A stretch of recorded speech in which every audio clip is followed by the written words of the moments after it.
आज हम लोग डिस्कस करेंगे रीनल फंक्शन टेस्ट के बारे में। तो रीनल फंक्शन टेस्ट में सबसे इंपॉर्टेंट टेस्ट होता है क्लियरेंस टेस्ट। तो आज हम लोग मेनली उसी पर फोकस रहेंगे, क्लियरेंस टेस्ट के बारे में सब कुछ पढ़ेंगे। सो स्टार्ट करते हैं डिस्कशन को। सबसे पहली बात तो क्लियरेंस टेस्ट होता क्या है, इसको डिफाइन कैसे करेंगे। तो मैं सबसे पहले आपको साधारण भाषा में बताता हूँ, फिर हम लोग डिफिनेशन को देखेंगे। देखिए, हमें पता है हमारा जो ब्लड प्लाज्मा है, तो ब्लड प्लाज्मा में डिफरेंट सब्सटेंस होते हैं, एक्सक्रीटरी प्रोडक्ट भी होते हैं जैसे कि यूरिया, ये सब चीज़ें वहाँ पर होती है और उसको किडनी बाहर निकालती है, ये हमें पता है। तो क्लियरेंस टेस्ट होता क्या है, हम किसी भी सब्सटेंस का क्लियरेंस टेस्ट करते हैं। सपोज यूरिया का कर रहे हैं या क्रिएटिनिन का कर रहे हैं, किसी भी सब्सटेंस का क्लियरेंस टेस्ट करते हैं। तो उसमें हम लोग सॉल्व या निकालते क्या है, पता क्या चलता है क्लियरेंस टेस्ट से, तो उसको समझते हैं हम लोग।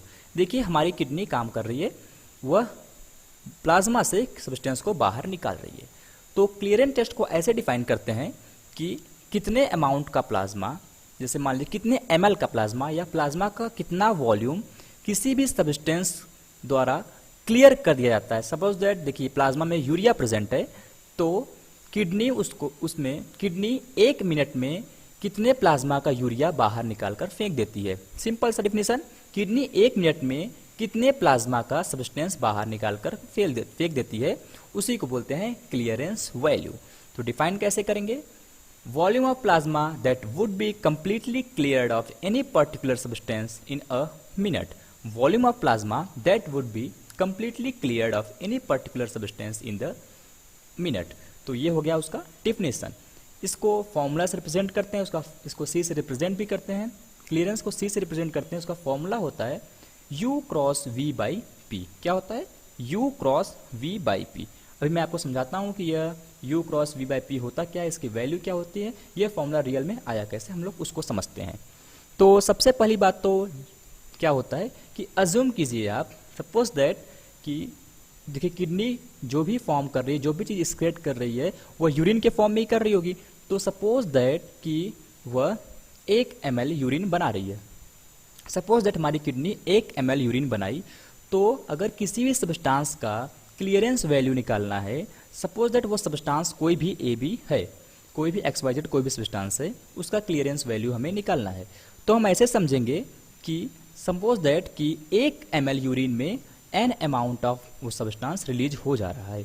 क्या, फिर से बोलता हूँ, 1 ml यूरिन में उसका n अमाउंट का सब्सटेंस रिलीज हो जा रहा है। इसको हम लोग कंसंट्रेशन के टर्म में लिख सकते हैं n/1 ml, या U से हम लोग रिप्रेजेंट कर सकते हैं। तो U is equal to n/1 ml। तो जो फॉर्मूला में U था वो यही था, वो क्या था, concentration of substance in the urine. Note करने वाली बात है कि concentration of substance in the urine represented by U, जिसको हम लोग n अगर अमाउंट है तो n/1 ml लिख सकते हैं। उसके बाद सपोज मानिए आप क्या कि सपोज दैट वह, देखिए ये तो हम लोग बोला कि 1 ml यूरिन निकलता है, तो सपोज दैट वो 1 मिनट में V वॉल्यूम या V ml यूरिन निकालता है किडनी, क्योंकि हमें 1 मिनट का पता करना है। तो 1 मिनट में सपोज दैट वह V volume V ml urine निकालता है किडनी। तो कितने अमाउंट सब्सटेंस रिलीज हो रहे होंगे, सिंपल सी बात है, मल्टीप्लाई करना पड़ेगा। अगर 1 ml में n अमाउंट निकल रहे थे, तो V ml में कितने अमाउंट निकलेंगे, सिंपल सा U इंटू V। तो so total amount of substance excreted in 1 minute is equal to U into V। I hope आपको समझ में आया। सबसे पहले हमने क्या किया कि अज्यूम किया कि 1 ml में मान लीजिए n अमाउंट का सब्सटेंस निकल रहा है, और हमें पता चला कि 1 मिनट में V ml का वॉल्यूम यूरिन निकल रहा है। तो टोटल कितना सब्सटेंस निकल रहा होगा, U क्रॉस V। इतना हमें समझ में आया। अब क्लियरेंस टेस्ट था क्या, क्लियरेंस टेस्ट यही था कि कितने प्लाज्मा का पूरा सब्सटेंस बाहर निकल जा रहा है। तो हमें ये तो पता चल गया कि कितना सब्सटेंस निकल रहा है, लेकिन अभी ये नहीं पता है कि ये जितना सब्सटेंस हमारा निकल रहा है, जो अमाउंट है सब्सटेंस का, वह कितने प्लाज्मा को कवर कर रहा था, या कितने प्लाज्मा में, कितने वॉल्यूम ऑफ प्लाज्मा में प्रेजेंट था। तो हम सबसे पहले अज्यूम करेंगे कि जो प्लाज्मा का जो कंसंट्रेशन है वो n डैश है, मतलब 1 ml प्लाज्मा में n डैश अमाउंट प्रेजेंट था। इनिशियली 1 ml प्लाज्मा में n डैश अमाउंट प्रेजेंट था, ये हम अज्यूम कर लेते हैं।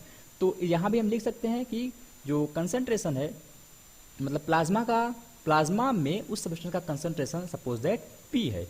क्या है, प्लाज्मा में उस सब्सटेंस का कंसंट्रेशन समझिए P है, क्योंकि वो डिफरेंट अमाउंट हो। देखिए कितना प्रेजेंट है प्लाज्मा में वो डिफरेंट होगा पर ml, और कितना यूरिन में है वो डिफरेंट होगा। तो जो यूरिन का कंसंट्रेशन था, उस सब्सटेंस का यूरिन में जो कंसंट्रेशन था वो था U, और उसी सब्सटेंस का अगर हम बात करें प्लाज्मा में कंसंट्रेशन तो वो है P।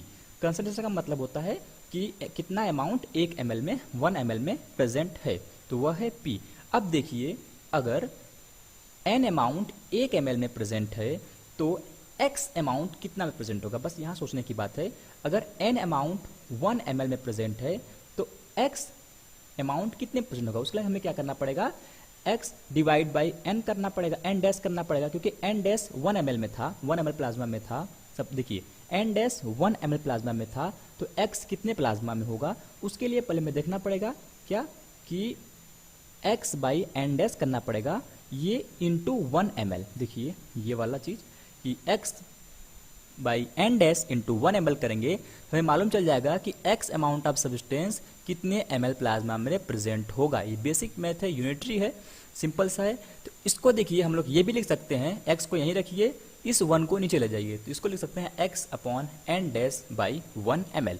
तो ये हमारा था p, ये n dash by 1 ml is equal to p था, तो x बाई p आ गया। मतलब कोई भी x amount of substance present in x by p volume of the plasma. इतना समझ में आया आपको कि x amount of substance present in the x by p volume of the plasma. अब हमें पता करना है, देखिए ये क्या आ गया कि कोई भी x अमाउंट सब्सटेंस कितने वॉल्यूम प्लाज्मा में प्रेजेंट होता है। हमें पता था कितना हमारा निकला था, निकला कितना था, यूरिन में कितना सब्सटेंस आया था, U cross V, U into V आया था। तो जब x amount x by p volume में प्रेजेंट था तो U इंटू V कितने में रहेगा, U into V by p में, सिंपल सी बात है। तो मेन हमारा कितना आ गया, U into V by p, मतलब total amount of substance excreted in 1 minute was present in U into V by p ml of the plasma. तो ये हो गया हमारा, ये फॉर्मूला आया कैसे था। आपको लास्ट में केवल फॉर्मूले याद करने हैं। अगर आपको ये सिंपल सा बेसिक यूनिटरी मेथड है, थोड़ा सा आप दिमाग लगाएंगे तो समझ जाएगा। स्क्रीनशॉट ले लीजिए इसको, जिससे कि आप इसको समझने में आसानी हो जाएगी। अब हम लोग पढ़ेंगे clinical use of clearance test. Clearance test के क्लिनिकल यूज को समझेंगे कि उसका रियल में क्यों यूज किया जाता है या क्लियरेंस वैल्यू क्यों निकाली जाती है किसी सब्सटेंस का। तो देखिए हमें इतना पता है कि क्लियरेंस वैल्यू का मतलब होता है कि कितने अमाउंट, मतलब कितना वॉल्यूम प्लाज्मा का है जिसमें से कोई सब्सटेंस 1 मिनट में पर्टिकुलरली बाहर पूरी तरह से निकाल दिया गया किडनी के द्वारा, यह होता है क्लियरेंस वैल्यू। अब देखिए कोई सब्सटेंस, कोई मतलब प्लाज्मा से अगर कोई सब्सटेंस बाहर निकाला जा रहा है तो जरूरी है उसका फिल्ट्रेशन हुआ होगा किडनी में, मतलब फिल्ट्रेट के फॉर्म में उसको निकाला गया होगा। तो अगर उस सब्सटेंस का बॉडी में कहीं भी एब्जॉर्प्शन या सिक्रेशन नहीं होता है, अगर उस सब्सटेंस का बॉडी में कहीं भी एब्जॉर्प्शन या सिक्रेशन नहीं होता है तो डेफिनेटली वह जितना अमाउंट प्लाज्मा फिल्ट्रेट बना होगा ग्लोमेरुलस में, उतना अमाउंट वह सिक्रेट हुआ होगा, मतलब उतने अमाउंट प्लाज्मा का सब्सटेंस सिक्रेट हो गया होगा। रिपीट करता हूं मैं एक बार, अगर जो सब्सटेंस हमारा किडनी एक्सक्रीट कर रही है, अगर उसका बॉडी में कहीं भी एब्जॉर्प्शन या सिक्रेशन नहीं होता है तो सिंपल सा इतना है फंडा कि जितना ब्लड फिल्ट्रेट हुआ होगा उतने ब्लड का वह सब्सटेंस बाहर निकाल दिया गया होगा। फिर से बोलता हूं, जितना ब्लड फिल्ट्रेट हुआ होगा उतने ब्लड का वह सब्सटेंस, उतने प्लाज्मा का वह सब्सटेंस बाहर निकाल दिया हो गया होगा। तो हम क्या ऐसा बोल सकते हैं कि जो सब्सटेंस बॉडी में एब्जॉर्ब या सिक्रीट नहीं होते हैं उनका जो क्लियरेंस वैल्यू होता है वह ग्लोमुलस फिल्ट्रेशन रेट के बराबर होता है। जो सब्सटेंस बॉडी में सिक्रीट या एब्जॉर्ब नहीं होते हैं उनका जो क्लियरेंस वैल्यू है वह ग्लोमुलस फिल्ट्रेशन रेट या GFR के बराबर होगा, क्योंकि उतने प्लाज्मा के वॉल्यूम को तो फिल्ट्रेट होना पड़ा होगा उतने अमाउंट के सब्सटेंस को रिलीज करने के लिए।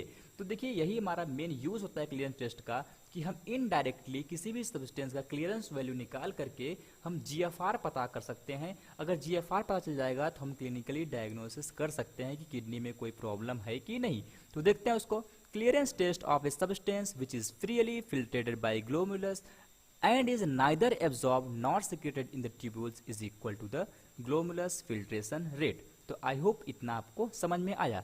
उसके बाद this test is useful for an early detection of impairment in the kidney function often before the clinical manifestation as the are seen। तो ये सब चीज़ें जैसे हम पता चल जाए किडनी में कोई प्रॉब्लम तो नहीं है, इसलिए हम लोग करते हैं क्लियरेंस टेस्ट को, जिससे GFR पता चल जाता है।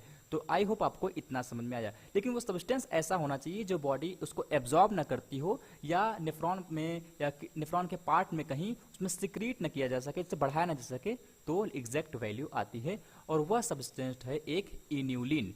हमने पढ़ा था कार्बोहाइड्रेट में इन्यूलिन के बारे में, जो कि पॉलीमर था किसका, फ्रुक्टोज का। हमने पढ़ा था ये कि यह फ्रुक्टोज के यूनिट से मिलकर के बना होता है, और यह क्राइटेरिया सर्टिफाई करता है क्योंकि इसका एब्जॉर्प्शन नहीं होता है, ना ही इसमें सिक्रेट किया जाता है। तो जितना इंसुलिन आप इंटेक करेंगे उतना बाहर निकल जाएगा। इंटेक का मतलब इंट्रावेनसली इंजेक्ट किया जाता है। Inulin is intravenously administered to measure the GFR। इसका क्लिनिकल यूज होता है, लेकिन देखिए छोटा सा इसमें प्रॉब्लम है कि आपको इन्यूलिन इंजेक्ट करना पड़ेगा।